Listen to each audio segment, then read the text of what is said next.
Did you know that 80% of swimmers are using the wrong breathing pattern for their needs? This simple mistake could be the reason why you're struggling with your endurance and speed.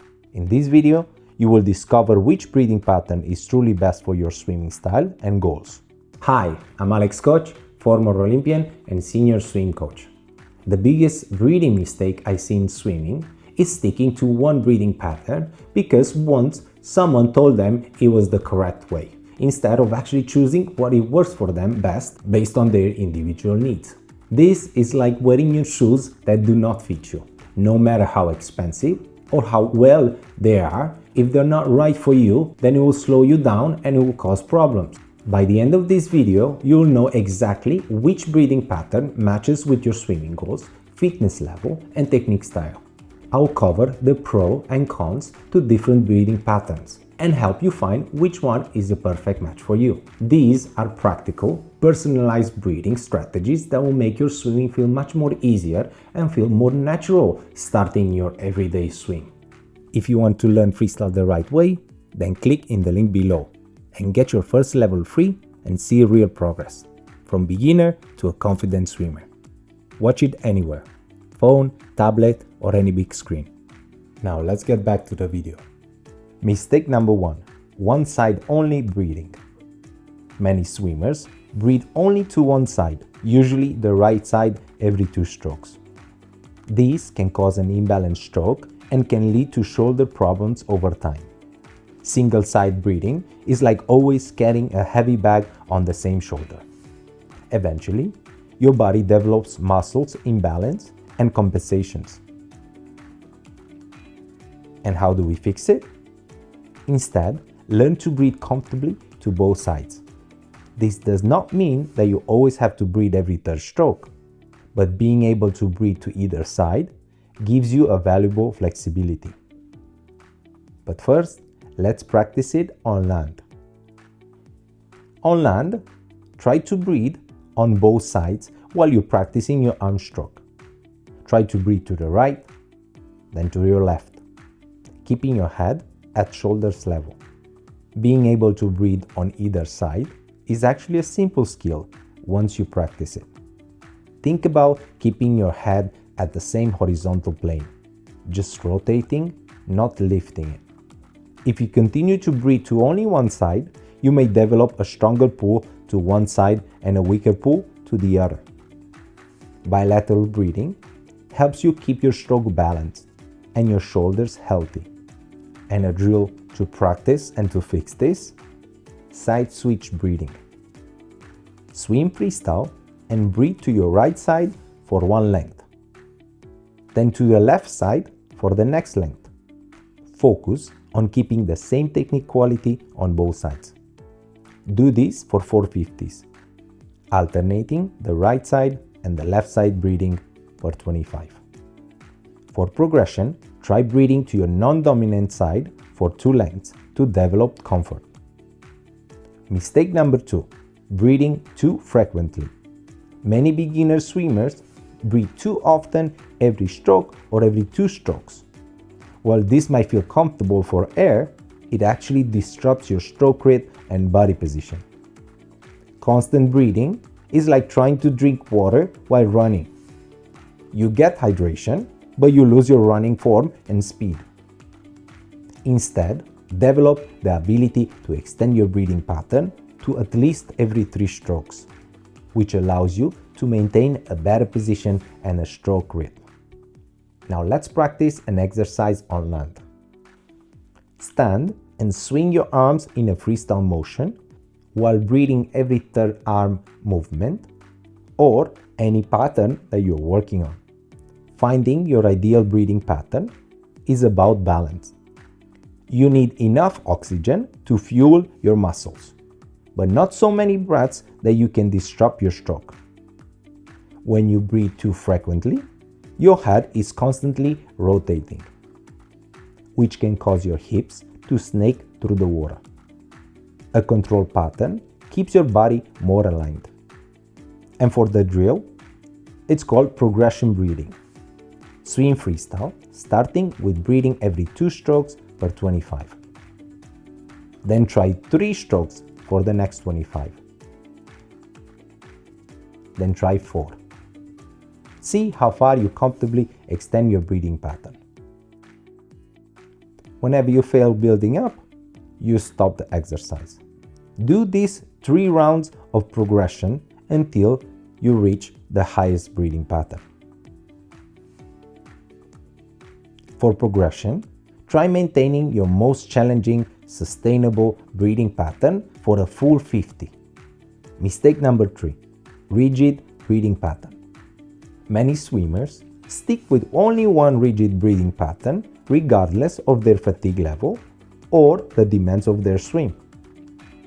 This is like trying to maintain the same running pace whether you're doing a warm-up or a sprint.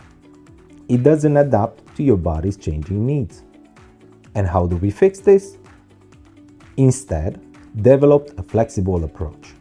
Use different breathing patterns for different situations.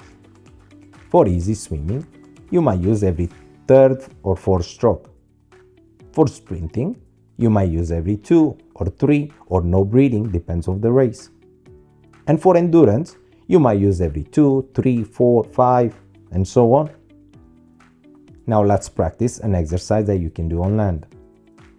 Do arm cycles slowly with one breathing pattern. Then speed up the cycles and switch to a different breathing pattern. Think of your breathing pattern like gears on the bike. You need different ones for different situations. The key is having options available whenever you need them. Swimming only with one breathing pattern is like having a car just in one gear. Developing multiple breathing patterns gives you adaptability and control. And the drill that we're going to practice, it's called the pattern ladder or pyramid breathing. So swim freestyle and change your breathing pattern for every 25. Start maybe with every 2, then 3, then 4, then 5, and build it up. Then work your way back down. So it's something similar like with the previous exercise, but instead of stopping the exercise, now we're trying to come back down. Do this for 2 complete ladders, up and down. For progression, try matching your breathing pattern to your speed. Faster with more frequent breathing because you need more oxygen, and slower with less breathing. Mistake number 4. Not understanding your options. Many swimmers don't understand the purpose and the benefits of different breathing patterns, so they cannot make informed choices about what works for them. It's exactly like having a toolbox full of tools, but you do not know what each one does. You can select the right tool for the job. Now, how do we fix this? Now let's break this down for each common pattern so you can choose what works best for you in different situations. Every 2 strokes, breathing unilateral, so same side, it's great for sprinting and maximum oxygen. So sprinting like 50 to 100 meters. Creates some imbalance but provides the most air. Every 3 strokes alternating, so breathing on both sides. Perfect for balance of oxygen and technique. It's ideal for most training. Every 4th stroke, so breathing on the same side, is better for rhythm than the every 2, but is still one-sided. Good for moderate pace. Every 5th stroke, again alternating, it's excellent for technique work and moderate endurance. Every 6th, again, is something similar to the 4, with less oxygen, but every 7 is alternating again. It's an advanced breathing pattern that you can work on refinement and hypoxic training. So anything above 7 stroke, it's good for hypoxic training. With all of this, let's practice being mindful of your breathing pattern. Stand tall and take 3 breaths while thinking about your swimming goals and what you need. Different breathing patterns serve different purposes. There is not a single best pattern for everyone all the time. Choose your breathing patterns like you choose your swimming gear, based on your specific needs for that session. And the drill we're gonna work on, it's a purpose-based pattern. So we're going to swim 4 25s, each with a different purpose. First 25, we're going to do a sprint pace, and I would like you to breathe every 2 strokes. On the second 25, we're going to focus on technique, breathing every 3rd stroke, so bilateral breathing. For the third 25, we're going to moderate the speed with 4-stroke breathing.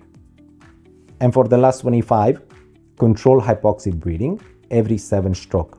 If you can't do every 7, then do 6 or 5. Mentally note how each breathing pattern feels different and serves different purposes. For progression, create a custom set that uses different breathing patterns for different segments of your swim workout. So we speed up the video. I would like you to take a screenshot of the first set and the second set.